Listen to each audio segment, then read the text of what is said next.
introduction.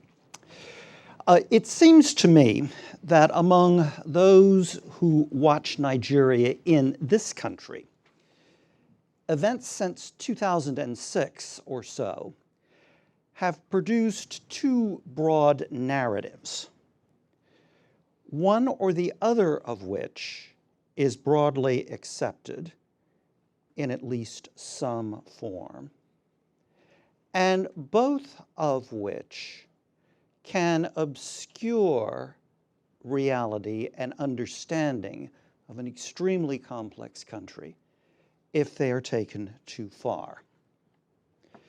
The first of these narratives sees that events in Nigeria have unfolded rather favorably. This conclusion is close to conventional wisdom amongst many in the business community in New York, London, and Johannesburg, on the Hill, and by some in the administration.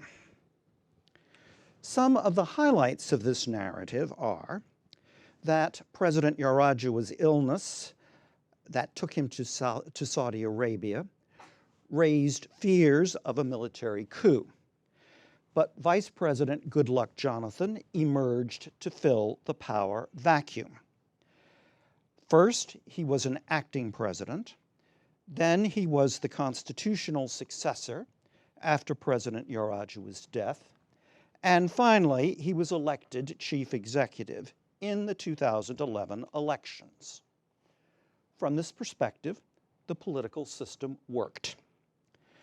The resulting Jonathan government is committed to genuine reform, as demonstrated by his appointment of Nkosi Okonjo-Iweala as financial czar, and the continuing role of Lamido Sanusi central bank governor. A multifaceted amnesty for militants in the oil-rich Delta ended a long insurrection there. Oil and gas production is booming, and the economy is growing rapidly at 6.6% in 2012, according to the IMF, and as the fourth fastest growing economy in the world between 2001 and 2010, according to The Economist magazine. A growing middle class is providing a market for consumer goods, and with some 160 million people, some demographers say as many as 170 million, that market is huge.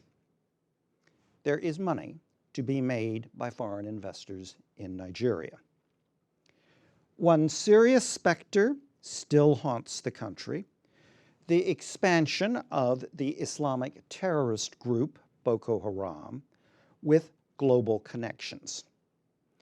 Hence, Nigeria's security challenge has become internationalized, and Westerners grappling with radical Islamic movements need to keep a sharp eye on that situation. That's the first narrative. The second narrative is quite different. It is often found amongst security analysts, human rights advocates, and think tankers.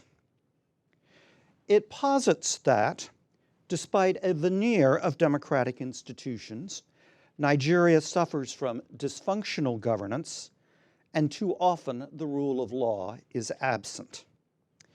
The 2011 elections generated serious violence and polarized the country along religious and ethnic lines. Its results are not accorded legitimacy in the 12 Muslim-majority northern states. Militants in the Niger Delta are regrouping because the region's grievances have never been addressed. The country's middle belt is beset by ongoing ethnic and religious conflict between Christians and Muslims, with attendant ethnic cleansing. Boko Haram is an indigenous uprising spawned by persistent alienation in the largely Muslim north, which is stricken with poverty and official corruption. Poverty is getting worse, and the poverty gap between the poor southern two-thirds of the country and the much poorer northern third is getting bigger. Crime is ubiquitous in the cities and on the highways. The police, a national entity, are underpaid and notoriously corrupt. And for many, particularly in the North, police abuse is the face of the Abuja government. The president's heavy-handed security forces are exacerbating Muslim alienation in the North and have failed to control the Middle Belt's ethnic and religious strife. The political and administrative incompetence of the Jonathan administration was exposed for all to see by its mishandling of the elimination of the fuel subsidy. In sum, more and more Nigerians all over the country are alienated from a state they regard as inept and corrupt. I would like to suggest this afternoon that either of these two narratives, or some form of either of them, could benefit from a deeper consideration of a multitude of factors, of which I am only going to cite 2 or 3, but there are many.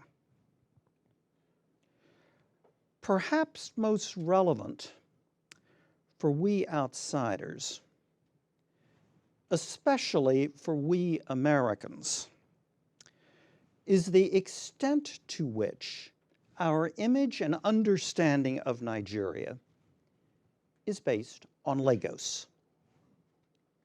Lagos is the center of modern business. It is also the media capital of the country. Much of the analysis Americans read about Nigeria comes from Lagosian sources. I would also like to suggest that Lagos and Abuja do have a middle class that is much scarcer in the rest of the country. That statement leaves open the question of how to define middle class. In a country where the World Bank reported that over 80% of the population lives on $2 a day, is somebody that makes $6 a day middle class? And if so, what does that actually mean? It should also be noted that with the exception of crime, Lagos has been largely spared the violence that has marred the Middle Belt and the North.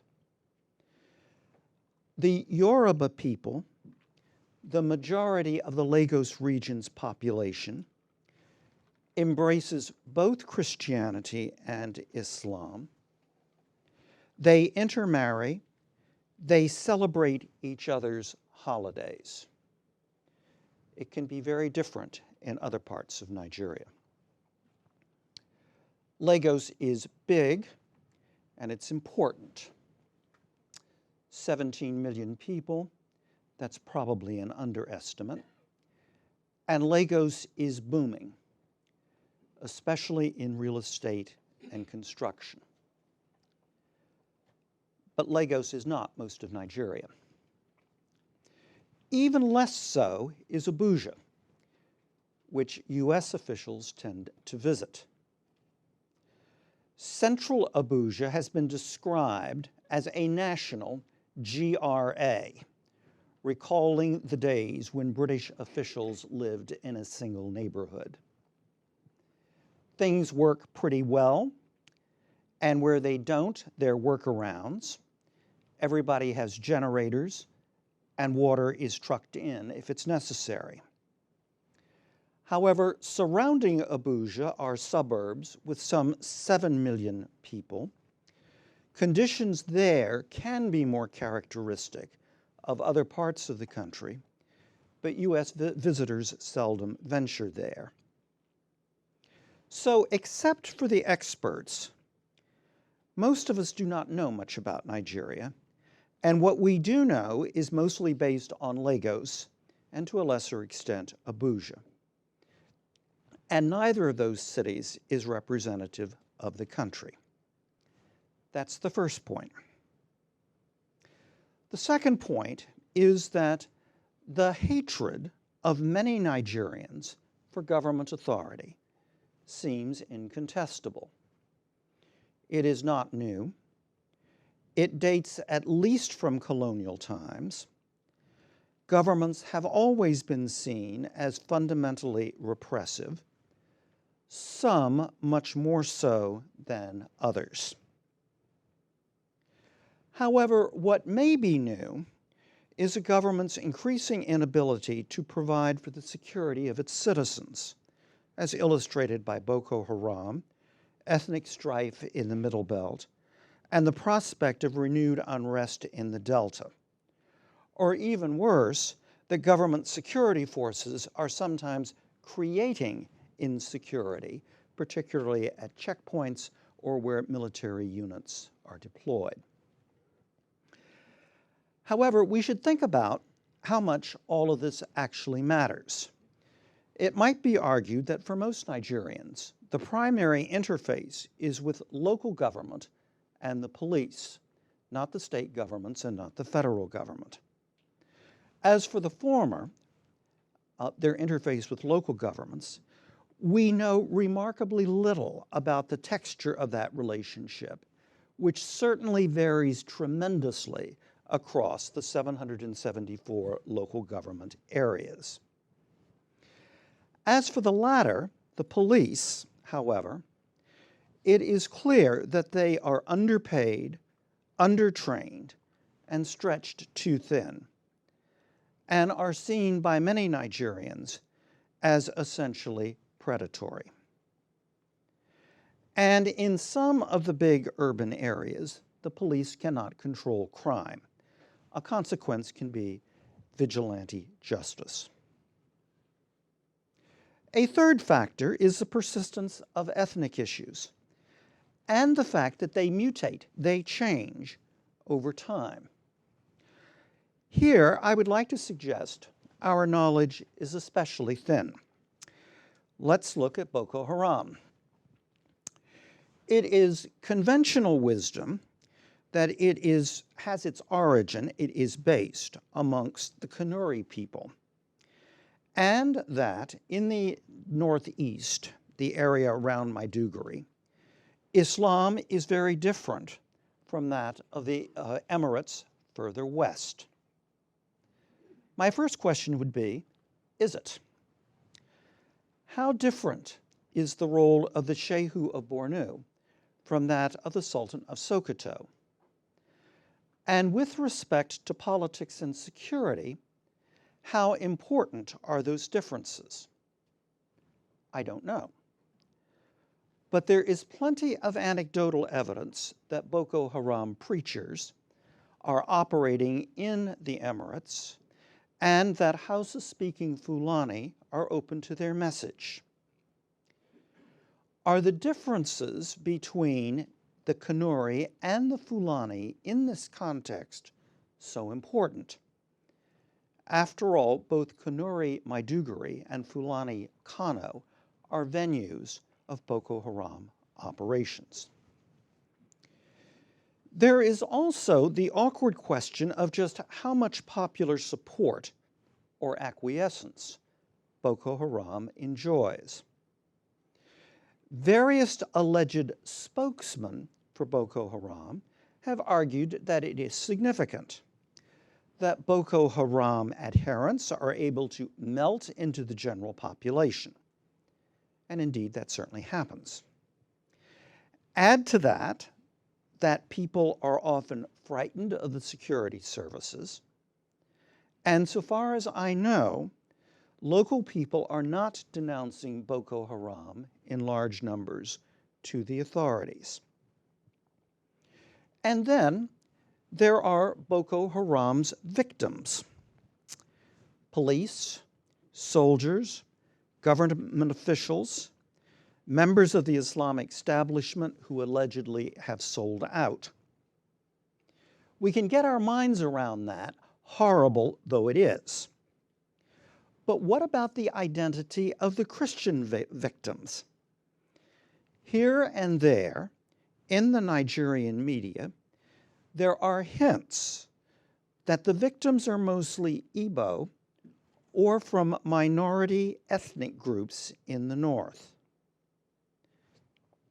If that is so, perhaps they are considered to be outsiders by Boko Haram, and perhaps by at least some of the indigenous population. We could go on and on.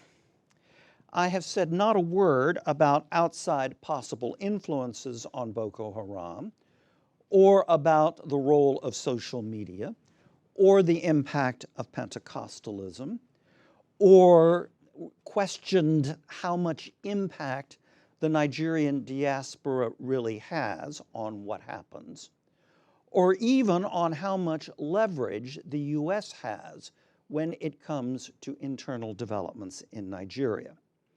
We can leave those and other such issues for general discussion. The reality is that Nigeria is complicated, and in the US, we have not paid attention to it commensurate with its importance to us, and therefore, we know too little about it. That is one reason why there are different narratives. But those different narratives also have different implications. For example, the optimistic narrative would support closer ties between Washington and Abuja, while the pessimistic one implies distancing from formal government entities and perhaps stronger ties with Nigerian civil society.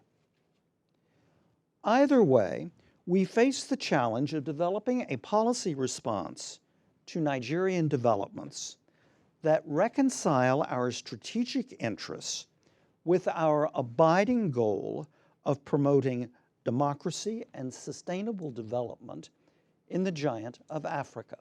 Thank you very much.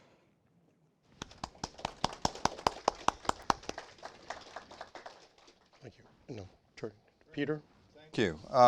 Thank you, Ambassador Campbell, for getting the conversation off to a very good start. I think it's very helpful to have these perspectives, these narratives before us, and we can talk about the implications of different analyses and different interpretations as we continue the conversation. I want to provide something that's perhaps a more conventional approach. For those of you who may have been at the Woodrow Wilson Center yesterday, which had a similar event on Nigeria, we won't put you to sleep with yet another recitation of the facts, but I do want to talk about where we've been in the last year and what some of the larger implications are for Nigeria, for our understanding of Nigeria, and I think quite obviously why we're all here. Think back less than 12 months to the beginning of 2011 and the early months of 2011, when we were all consumed really with a great deal of optimism. There was concern. We were reading a lot of different signals. We were drinking from a fire hose in terms of information and trying to understand what would happen. But there was a great deal of expectation that the administration of President Jonathan was committed to electoral reform, that the new leadership in the Independent National Electoral Commission, Professor Atahiru Jega, was seriously committed and quite capable of managing a better polling process, and that Nigeria, for the first time, might actually have an election that could be considered credible and broadly accepted. And indeed, many of us who had the opportunity and indeed the privilege of going to Nigeria during the elections and observing the entire and analyzing the entire election process were quite heartened with many of the things we saw. Not in Lagos or Abuja, but in places like Enugu and surrounding villages, where I had the opportunity to visit Senator Namani's area and other areas as well, and throughout the Federation in terms of the coverage of both international teams and, more importantly, the coverage of the Nigerian media and domestic observers. And so we came out of the elections heartened by a more orderly, more transparent, and more credible process, thinking that perhaps there had been some major progress and major step forward in Nigeria's political history or political development. At the time, I think a number of things were overlooked or perhaps overshadowed by our short-term enthusiasm about the elections, which did indeed register many positive features. One was the clear evidence of aggravated regional rivalries and regional tensions, not only in the campaign, but in the spasm of violence that erupted, claiming more than 800 lives, some people estimate as much as 1,000, in the aftermath of the presidential election. And so the widespread rage, anger, resentment of northern voters, in the main supporters of General Buhari, to the results of the election was not necessarily a referendum on the credibility of the elections for all Nigerians, but certainly registered how there were deep divisions in the way that the elections were perceived among different segments of the country. Also, of course, the elections did not address the broader structure of patronage politics and the party system that has evolved over the last dozen years through a succession of elections and a succession of cycles, and the consolidation of a commanding presence by the People's Democratic Party. Another factor which was widely overlooked and indeed scarcely noticed at all during the election season was the fiscal shambles that was 2010. Now, in part, this was a hangover from the effects of global recession in 2009, the dip in the oil prices, the trade shocks that hit Nigeria as well as the rest of Africa and indeed the rest of the world. But the depletion of reserves, the running down of the excess crude account, the ballooning of deficits, and indeed the real lack of fiscal control was unremarked at the time because people wanted to see the elections go forward. They were expensive. They wanted to see electricity developed. That was going to be expensive. And there was a sense that they would get through these issues once there was a new government. And indeed, as we've seen, the appointment of a new economic team, particularly the return of Minister Ngozi Okonjo-Iweala, was taken by many, certainly in the markets and in the international communities, be another very encouraging development. And her work with Lamidi Sanusi, the governor of the central bank, was considered to be, again, a reestablishment or a revival of the kind of impressive economic team that took the helm back in 2003, 2004 under President Obasanjo. But the fiscal disarray and the fiscal shambles they inherited was quite considerable. And then, of course, there were the chronic developmental problems, which had not been addressed by the Goodluck administration, by the Jonathan administration, nor the Yar'Adua administration, nor effectively by the Obasanjo administration, nor for that matter, Nigeria's previous rulers. And these problems, the lack of electrical supply, deep inequalities, widespread poverty, the widespread failure of public services were a source of deep grievance and irritation to Nigerians. So what we see less than a year later is a dramatically different perspective. Indeed, our attention has been riveted over the last 4 weeks by two converging developments, one arising from the south, one arising from the north. The Boko Haram insurgency has escalated rapidly and dangerously to become a really dire threat to Nigerian security. The network or the movement that calls itself Boko Haram has been able to engineer and mastermind a string of attacks going back to 2010, but really throughout 2011 and early 2012, which have been, quite frankly, shocking in their organization, their reach, and their capability. the bombing of the United Nations office in Abuja with several dozen deaths in August, and of course the recent killings, the recent bombings. More than 300 IEDs were identified throughout different installations in Kano, with several hundred deaths, and the attacks on both government installations and churches in Bauchi and other parts of the Northeast have really shaken Nigerians and shaken the international community.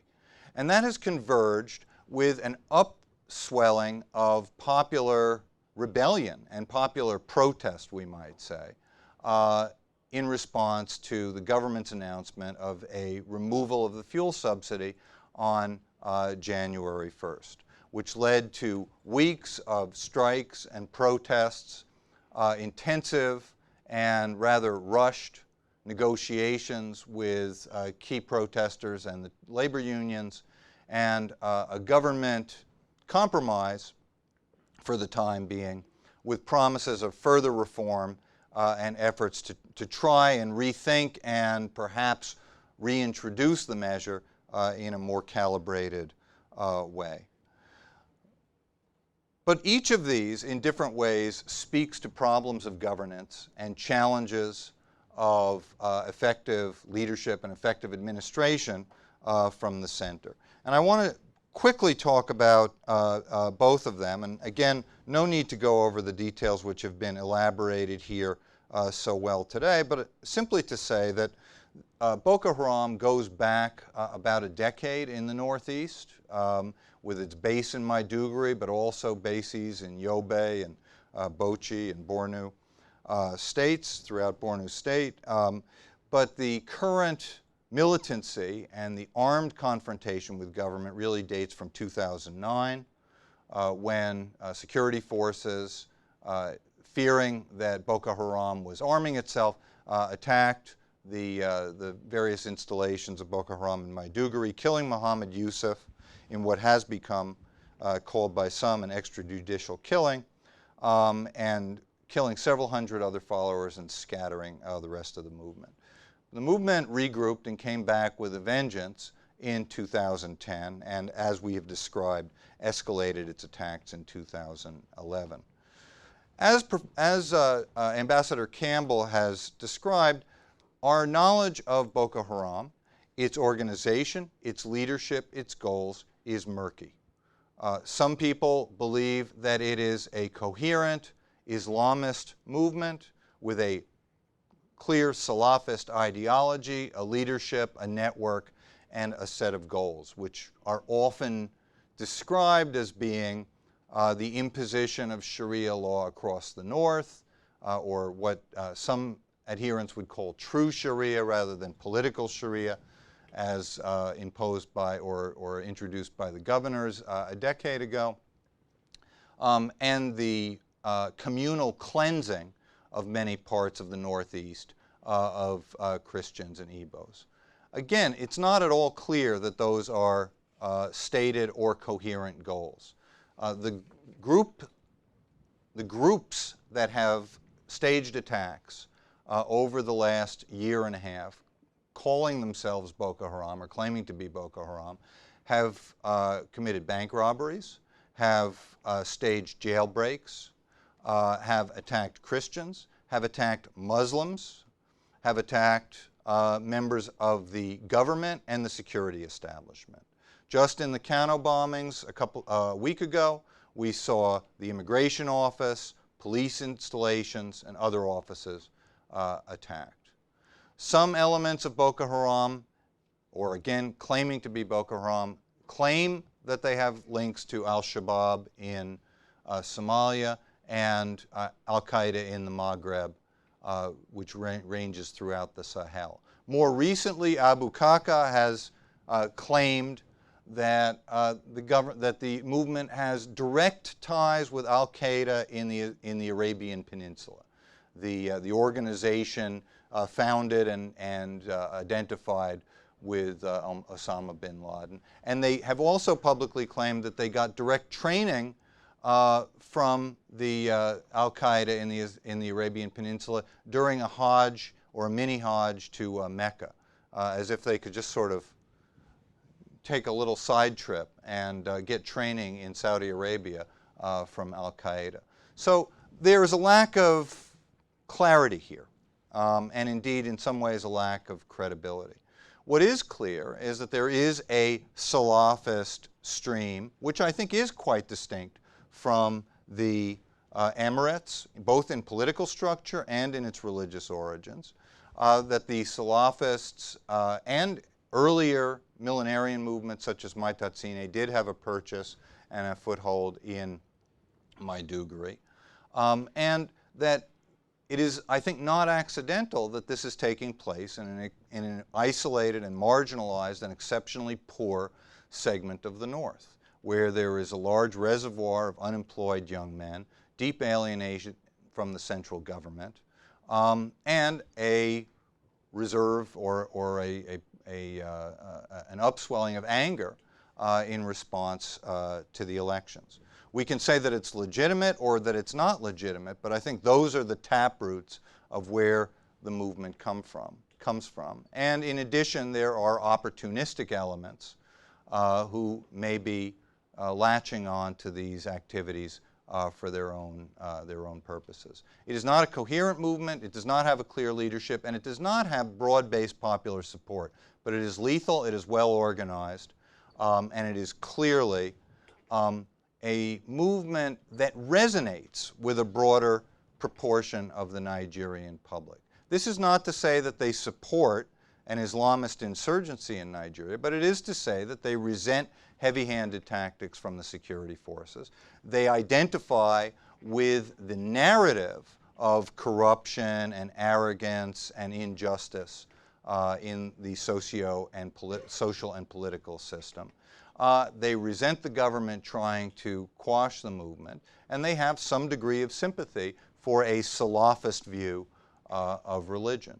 So the challenge for the government, and it is frankly a very significant challenge for a government with strong roots and strong identification in the southern portions of the country, is to effectively conduct outreach, communication, and some bargaining with elements of the North to try to find a way of containing this insurgency, of managing the narrative, of reaching out to northern elements and northern segments of the population and trying to respond in some credible way to the deep-seated grievances and alienation of the northern public.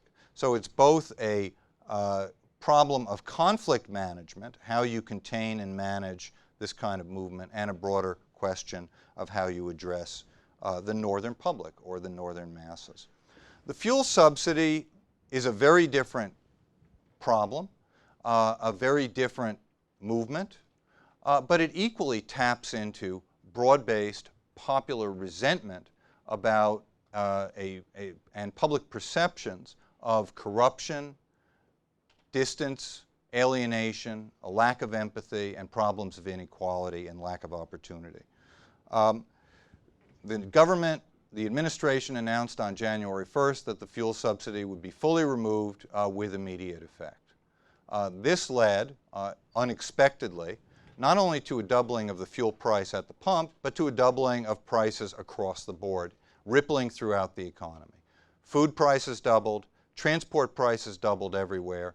I've been told that the price of a haircut doubled, although the fuel component in that is not immediately apparent to me.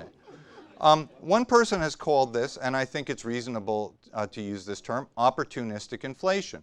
If you have a country where 80% of the people are living at very narrow margins, very strapped for income, and many people are in the informal sector, in petty trade and services, they can control prices. Their costs are high, they're not making much money, and then all of a sudden fuel prices double, transport prices double, they see a cup of rice go up more than 100% overnight, they raise their prices accordingly. Accountants are not determining these price rises. Average people in the informal sector are.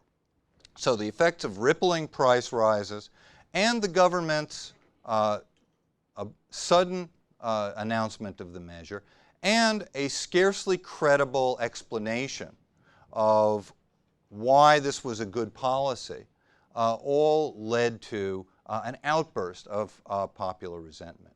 Now, the economic arguments, which we don't need to reprise too much, are perfectly sound. The economic arguments, as presented by the Minister of Finance and other credible economists, I would say I agree with. It is a regressive subsidy. That is to say, the benefits are captured by an elite. It is quite costly, and it distorts prices and makes it very difficult to get investments in the downstream petroleum sector, which would be the key to rehabilitating the refineries. But the government said, we're removing these costly, distorting subsidies, and we're going to deliver the money henceforth to the states who will deliver development. Where did the other $600 billion in oil money go over the last 40 years? And why should this $8 billion be the key to delivering development this month? That was a problem that most Nigerians couldn't quite stomach or couldn't quite digest. And so it led to a great deal of outcry, protest, and rejection with results that we've seen. The point here is that the government didn't quite calibrate how to do this, I think, in the most effective way. They didn't anticipate the effects of the price rise, and they didn't analyze one other, I think, factor in the political process, and that is social media and general telecommunications, and the demonstration effects of the Occupy movement in the West and the Arab Spring in the northern part of the continent. Nigerians could see protests against injustice elsewhere. They had the media available to draw a crowd and to continually get a crowd day after day. And so that enabled social protests to gain a momentum and a scope which I think we have not seen before. And I don't think it's over. I think that the government will have to calibrate or calculate how it's going to handle the subsidy removal or reduction from here on in. And I think that, unfortunately, the sort of genie is out of the bottle in terms of a broad-based critique against a government that has delivered too little development, that has been too aloof, and that is identified as being too arrogant and not effective enough. It's not a personal attack or a personal rejection of the Goodluck Jonathan administration. It is anger against a Nigerian state, a Nigerian system, which has not delivered these things to the people. And the short-term awkwardness of the rollout simply underscores that.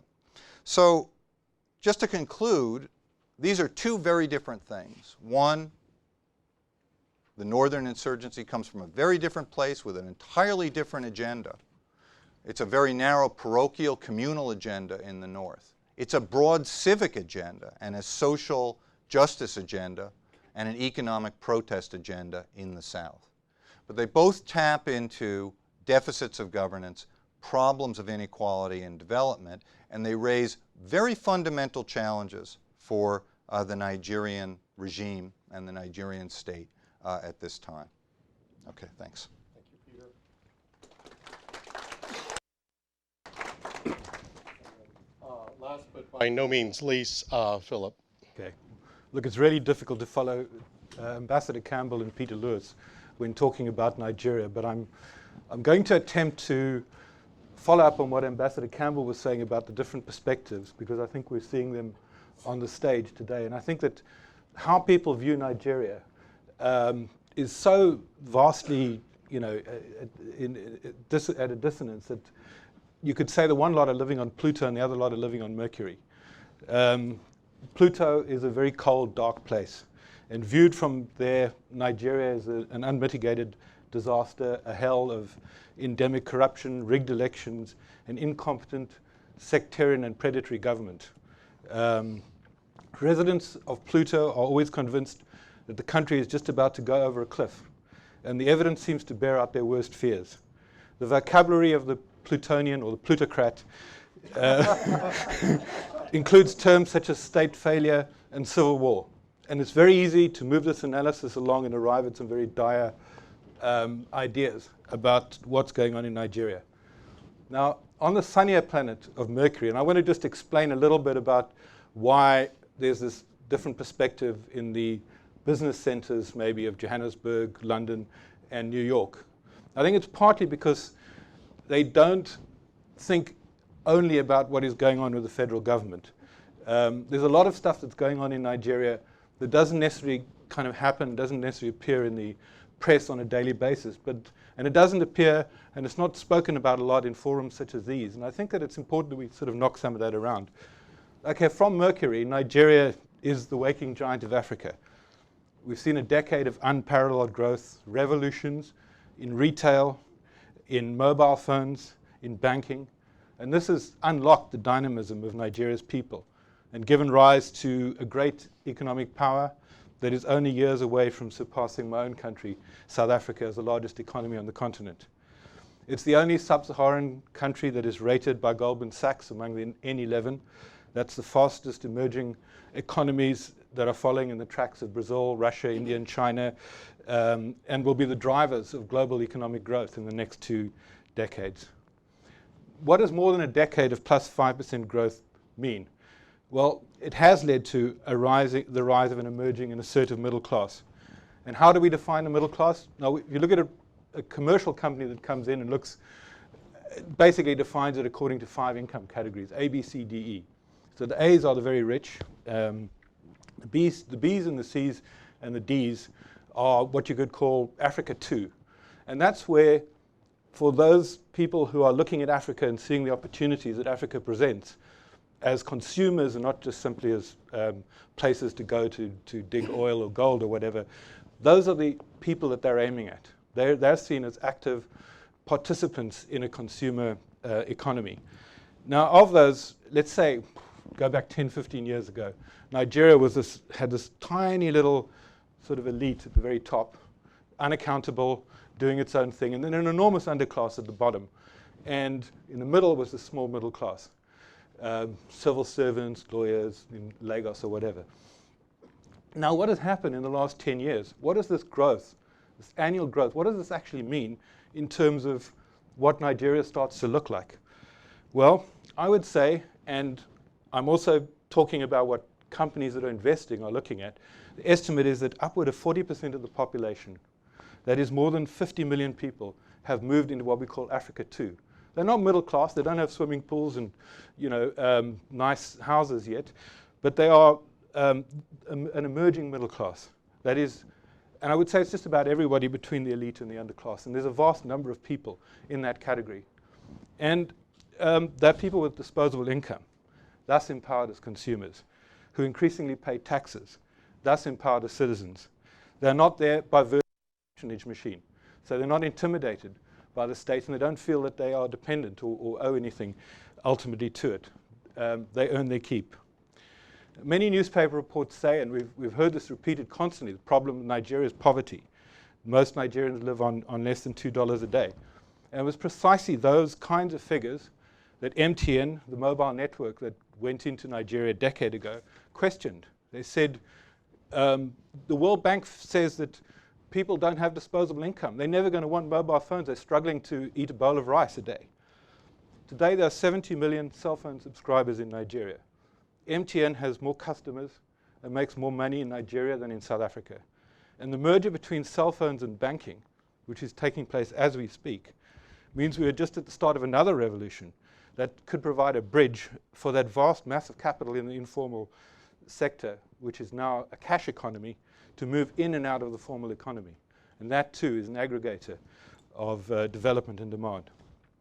The takeoff of organized retail, led by chains such as ShopRite, Checkers, and Massmart, which is now being acquired by Walmart, and the building of dozens of malls in Nigerian cities, is another aggregator and an indication of the rising presence of the middle class. Everywhere you turn, there are fresh developments, new projects, and a private sector-driven model of growth and development. State governments, such as those in Lagos and River State, are also contributing to this turnaround with private and public infrastructure projects, light rail in Lagos, the development of an energy corridor and a technology park in Rivers. There's a lot of stuff going on in Nigeria that people just don't read about on a daily basis. So the citizen of the planet Mercury, viewing the world through a commercial prism, he sees that there's a gold rush underway in Kaduna, Kogi, and Oyo states. The mining exploration has come back in a big way to Nigeria for the first time since the 1970s. And by the end of this year, Nigeria will be exporting iron ore once more as the railroad brings the ore from Itakpi to Warri. There are intriguing success stories. I can go on at length. I mean, the privatized former state-owned company Notori, which was NAFCON, has been turned into highly profitable venture, converting gas into fertilizer, selling fertilizer to farmers. Farm production is up as well. And one indication of that success is Notori, which is going to list on the Johannesburg Stock Exchange this year. A failed state enterprise, privatized, turned into a going venture.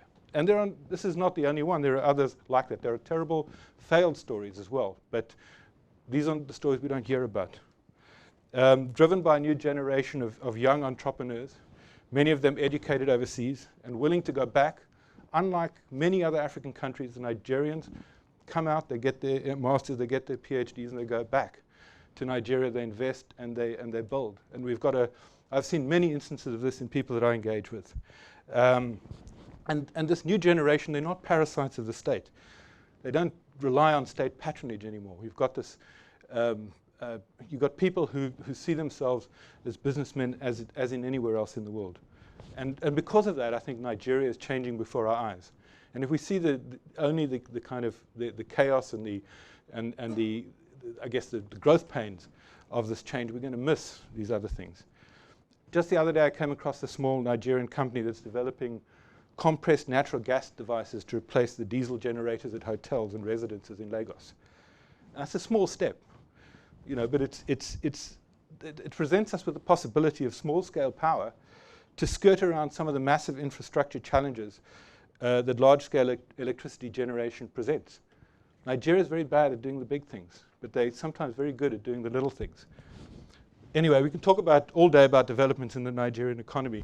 What's interesting about what I've just told you is that I didn't once mention oil and gas. And that's significant because Nigeria is on its way to becoming a mining, agriculture, banking, financial nation, and therefore overcoming the curse of Dutch disease, which has been one of the biggest things that has held back its development over the last 40, 50 years. And yet, oil and gas remains hugely significant. Delays in the petroleum industry bill have kept billions of dollars of investment on the sidelines. Nigeria's phenomenal growth rate over the last 2 years, 6, 7%, whatever it is, has been driven by a non-oil economy, and that's significant. There's going to be a fresh bidding round coming up within the next few months at which more than 50 oil blocks will be auctioned. That's going to be the largest round ever.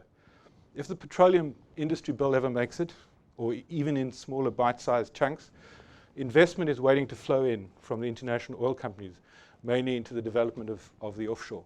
And this is stuff that's been held back. And we're looking at the future. Now, if they get this right, coupled with the restructuring underway in the power and gas industries and the essential unclogging and cleansing of the banks under the stewardship of Central Bank Governor Lamido Sanusi, that means that Nigeria could be poised for an unparalleled investment bonanza. So that's the opposite perspective. I'm not going to say that it's going to happen, but that's why people in New York and Johannesburg and London are looking at Nigeria. And I must say, I was speaking to a private equity manager the other day, a fund manager who was looking at Nigeria. He was saying of all the countries in the world that they look at, Nigeria is the one where the gap between perceived risk and real risk is seen to be the greatest. And just to give you some perspective, the Democratic Republic of Congo, which also gets a bad rap, they believe the risk is factored in already. Whereas Ghana, it's slightly, it's slightly more risky than the perception. So indeed, the residents of Pluto, of course, they can point out, you can bring in the litany of achievements and as many as you want, but it's like talking about the shipping record of 1911 without mentioning the sinking of the Titanic.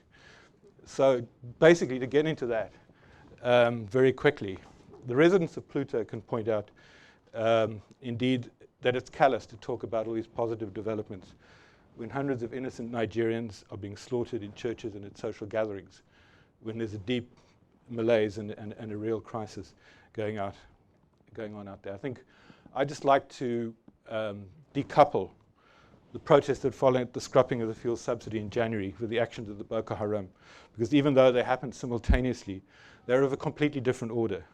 The protests were a moment that united Nigerians from north to south, Christians and Muslims, in a popular protest against a specific government action. The actions of the Boko Haram are not popular amongst Nigerians and are aimed at division, not unity. Secondly, those who compare the fuel subsidies to the Arab Spring are missing one vital fact. However, whether you like it or not, Nigeria is not an autocracy run by despots. It is a democracy with an elected government and one of the freest presses in Africa, which regularly and on a daily basis flays the president and debates these issues that we're talking about here. Nigerians on the street talk about it in the beer halls. In that sense, look, in many ways it's a dysfunctional society, but it's also a free society. The people who took to the streets had a very clear understanding of what was at stake. The issue was not the fuel subsidy per se, but corruption, government waste, a refusal to take the pain while the political elite continues to share out the spoils of the country's wealth. So it's a fundamental challenge to the way Nigeria has been governed, to the patronage machine that is used to splice and dice for the elite while everyone else gets nothing, except maybe subsidized fuel. A system where power is expected to change hands every 8 years while allowing each region to take its fill before handing it back. So the fuel subsidy crisis could ultimately indicate a maturing of Nigeria as a democracy, not the converse. It might be a very positive thing. I'm not sure there would have been a similar response on the streets, or probably would have been a similar response, had the subsidy been lifted by President Obasanjo, as he tried to do shortly after the election in April 2003. But I think the scale of the protests were a hallmark of how far Nigeria has come over the last decade in its economic and political empowerment of a substantial slice of the community. At its most positive, it could represent the beginning of a larger determination by the Nigerian people to hold the administration and the elite accountable. But that'll be the most critical element in the reshaping of governance in Nigeria. If somebody from the embassy wanders over and tells President Jonathan, maybe you should look at this or you deal with that, it's going to have one kind of meaning. If people take to the streets and actually protest and bang their heads against the government, it has another kind of a meaning. Perhaps significantly, the question is, how responsive is the government going to be? Significantly, the Minister of Petroleum has ordered the EFCC to investigate the NNPC. For the first time, we're seeing this. Petroleum Products Pricing and Regulatory Agency are coming into the frame. All of those bodies that regulate the downstream sector, and I might say none too soon. This needs to be done. We need to go and look and see who has been stealing the wealth of Nigeria. And the only way you're going to stop it is by putting the hound dogs after them. And I must say the EFCC's acting chairman, Ibrahim Lamodi, is a man who has an enormous amount of respect internationally. He was the director of operations under Rabadu, and no one has questioned his credibility and his ability to do that. The question will he be allowed to do his job? Will he be able to do it and then stay in the job? And I think that's going to be a critical moment. So up ahead, we've got some interesting challenges there. We're already starting to see the work of an ad hoc parliamentary panel chaired by the Senator Fakanu to inquire into oil product subsidies. We also see the Kaladi Commission. The Nigeria Extractive Industries Transparency Initiative has been asked to conduct a long overdue audit of the oil sector. All of these things are direct results coming out of the protest of January. So this shows, to a certain extent, democracy in action. I'm not going to defend the way the whole thing was done, the blundering, the timing, and so on. But we're actually seeing, this is not something to kind of like be depressed or upset about. We're actually seeing some movement. The willingness of the government to allow investigations into other potential areas of abuse of funds, let's say defense contracts, and the whole edifice of things that represent business as usual, could represent a sizable victory for the protesters coming out of the events of January. Now, many words have been expended on Boko Haram, and given the fluid nature of events in Nigeria and Peter's very good description. I'm going to spare any lengthy explanation, but I think there are a couple of things to focus on that I haven't heard today, and that the most significant development of recent days is that President Jonathan has declared his willingness to negotiate with the Boko Haram with two conditions. Firstly, that they identify their structure and who has the real authority to speak for the group. Secondly, they must articulate clearly what it is they're seeking. In other words, who are you and what do you want? There have been attempts in the past year to negotiate through back channels, but these have so far failed largely precisely because of the lack of clarity as to the status of those talking, who do they represent, and to the goals that they're seeking to achieve. And until we know a little bit more about their demands, we can't really assess the prospect of success or failure. There's a lot of talk about Sharia law in the north being the bottom line, but there's at least some conflicting evidence that what they want is the murderers, the extrajudicial executioners of their leader Yusuf in 2009 to be brought to justice. They want restitution of the lands and the mosques that were destroyed in the fighting. There are a number of issues that are concrete and that can be addressed and talked about. Because the government has sought to crush the Boko Haram through military means. Now, if the most sophisticated counterinsurgency force in the world struggled in vain for a decade to crush the Taliban in Afghanistan before conceding that they would have to talk, then the Nigerians are saying, well, we don't want to have a decade of war in the north. We actually have to find some way of reaching a dialogue. And I think we're seeing the start of that now. And over the last couple of weeks, we've seen very significant indicators in that direction. Okay, can I just make one more point? The first obstacle is that the Boko Haram, I think, to this kind of settlement have received and continue to receive support from mainstream politicians, both in Borno and elsewhere in the north. That's a thing that's not often addressed and not spoken about publicly much. There are those politicians who are seeing an opportunity to undermine the presidency of Goodluck Jonathan, have actively, or at the very least passively, lent support to a movement that is bringing bloodshed to ordinary Nigerians and seeks to fan a religious war in the country. They want to expose the administration as incapable of protecting the security of the people. And the silence of many of the leading northern politicians in Nigeria has been breathtaking. They're hoping maybe to flip the presidency back to the north. I don't think they'll have to wait all the way back to 2015. Now, I want to quote Wally Sienka. He wrote a piece for the Daily Beast, and he said, "This horde," i.e. talking about Boko Haram, "has remained available to political opportunists and criminal leaders desperate to stave off the day of reckoning. Most are highly placed, highly disgruntled, and thus highly motivated individuals who, having lost out in the power stakes, resort to the manipulation of these products of war fervor. Their aim is to bring society to its knees, to create a situation of total anarchy that will either break up the nation or bring back the military which ruled Nigeria in a succession of coups." So theirs is a dangerous game. Those who believe that they will be able to turn around and shut the Boko Haram down when they take power might find that the thing has got far away from them.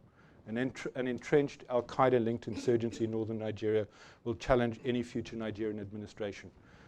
I don't think we're there yet, but it's a very important part of the puzzle to try and understand. Thank you. Thank you very much, Philip.